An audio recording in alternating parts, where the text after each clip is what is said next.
এরকমও প্রশ্ন আমাদের কাছে অনেকে করেছেন যে আমি তো আমার গার্লফ্রেন্ডকে কথা দিয়েছিলাম যে আমি তোমাকে ছাড়া আর কাউকে বিয়ে করবো না, তো এখন কি আমি ফিরে আসলে, তওবা করে ফিরে আসলে কি এর জন্য আল্লাহ আমাকে ধরবেন কিনা?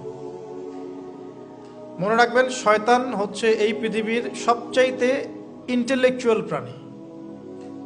সিরিয়াসলি, ও যে এত বেশি স্মার্ট যেটা আমাদের চিন্তারও বাইরে, চিন্তার বাইরে।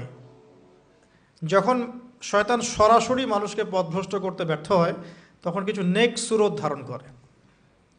দিনী ভাই দিনী বোন, এটা নেক সুরত, ঠিক আছে। তারপরে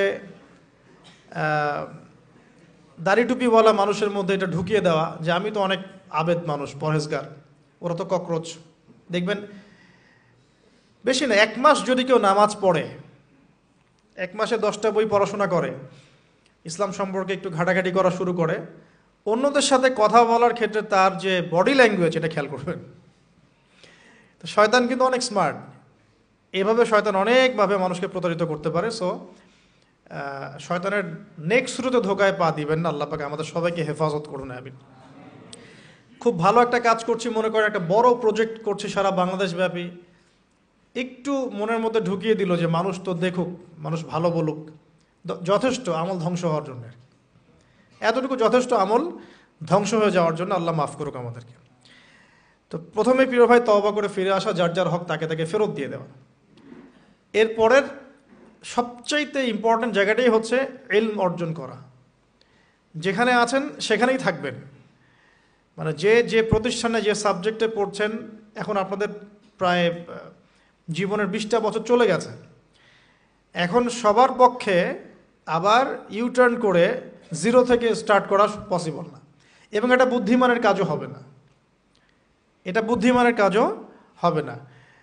ওই সেকশনে যারা আছেন তাদের সংখ্যা কিন্তু প্রচুর, যারা দিনই লাইনে পড়াশোনা করছেন, ঠিক আছে। আল্লাহ চাইলে তাদের মধ্য থেকেই ইনশাআল্লাহ এমন অনেক বড় বড় মুফতি, মুহাদ্দিস, ইমাম তৈরি হবেন যারা ধর্মীয় অঙ্গনে নেতৃত্ব দিবে ইনশাআল্লাহ। আর যদি দেখা যায় তারা তাদের দায়িত্ব পালন না করেন, তখন আল্লাহ পাক জেনারেল থেকে মানুষ উঠায় নিয়ে আসবেন। এটা আল্লাহ পাকের কৌশল, আল্লাহ পাক করতে পারেন। এখন আপনি কি করবেন? যেহেতু আপনারা 20-25 বছর পার করে আসছেন, যে সাবজেক্টে পড়ছেন কন্টিনিউ করতে থাকবেন। যদি এনভায়রনমেন্ট থাকে ফ্রি মিক্সিংয়ের, এখানে আপনি আপনার চোখকে হেফাজত করার চেষ্টা করবেন সর্বোচ্চ। এ ব্যাপারে আমি একটা বই সাজেস্ট করি, এই বইটা পড়লে ইনশাআল্লাহ আপনার অন্তরের মধ্যে এই বিষয়গুলো কমে আসবে ইনশাআল্লাহ। সেটা হলো তাসকিয়া, ও আরেক নামে এসেছে, সেটা হলো তাসাউফ ও আত্মশুদ্ধি। তাসাউফ ও আত্মশুদ্ধি পুরো ওয়ার্ল্ডের ওয়ান অফ দ্য মোস্ট, বলবো যে অনারেবল একজন আলেমে দিন, টপ 10-এর মধ্যে একজন, আল্লামা তাকি উসমানী দামাত বারাকাতুহু, তার লেখা বই তাসাউফ ও আত্মশুদ্ধি। বাংলাদেশে যে মাকতাবাতুল আশরাফ তারা প্রকাশ করেছে। এই বইটা যদি পড়েন, আপনার মনের মধ্যে নফসের যে খারাপ রিপুগুলো, এগুলো আস্তে আস্তে কমতে থাকবে ইনশাআল্লাহ। এবং এই বইটা আমি বলি যে বারবার পড়া উচিত, বারবার পড়া উচিত। হ্যাঁ, তো আল্লাহ তৌফিক দান করুন। এখন পুরোপুরি ট্র্যাক চেঞ্জ করতে যাবেন না, আপনি আপনার ট্র্যাকেই থাকবেন। এখন এই ট্র্যাকে থেকে আপনি কিভাবে ইসলামিক বেসিক জ্ঞান অর্জন করবেন, কিভাবে পসিবল? কঠিন, অসম্ভব কিছু না, কঠিন। আমি অভিজ্ঞতা থেকে বলি আমার মতো করে। ফার্স্ট অফ অল, একজন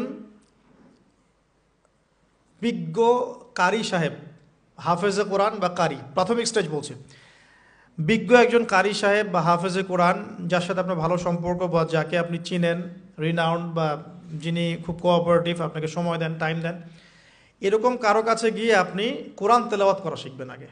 ফার্স্ট অফ অল এটা কাজ, কোরআন তেলাওয়াতটা আগে শিখবেন। আমি তো যে দুঃখ করে বলি, কষ্ট করে বলি, যে আমাদের এই দিনী অঙ্গনে এমন অনেক মানুষ আছে যারা ইভেন কোরআন রিসাইট পর্যন্ত করতে না পেরেও অনেক বড় বড় জায়গায় অভিনয় করেন, দিনিয়াতের অভিনয় করে যান, নিজের সাথে অভিনয় করে যান। অনেক সময় উদ্ধতা বশত বড় বড় আলেমদেরকে বাহাসের জন্য চ্যালেঞ্জ করে থাকেন, অথচ কোরআন তেলাওয়াত শুদ্ধ না। কোরআন তেলাওয়াত শুদ্ধ না মানে নামাজই হচ্ছে না। কোরআন তেলাওয়াত শুদ্ধ না মানে কি? নামাজ হচ্ছে না। কবুল করার মালিক তো আল্লাহ, শর্ত তো এটা। কবুল করার মালিক তো আল্লাহ। আল্লাহ পাক চাইলে কেউ এক ওয়াক্ত নামাজ না পড়লেও তওবা করে ফিরে আসছে মৌতের আগে, হয়তো আমরা জানি না, আল্লাহ মাফ করে দিয়েছেন, হতে পারে না? কিন্তু এটা তো শর্ত, কোরআন তেলাওয়াত তাজবিরের সাথে শিখতে হবে। তো এখানে যদি একজন আলেম থাকেন, একজন কারি থাকেন, হাফেজ থাকেন, তার কাছে আপনারা ব্যাচ করে পড়লেন, অথবা সে যদি কোনো ইনস্টিটিউট খুলে সেখানে আপনারা একটু সময় দিলেন, বা যারা পড়তে জানেন আবার মস্ক করে নিলেন। ফজরের পর 1 ঘন্টা, সপ্তাহে 3 দিন, 3 মাস এনাফ।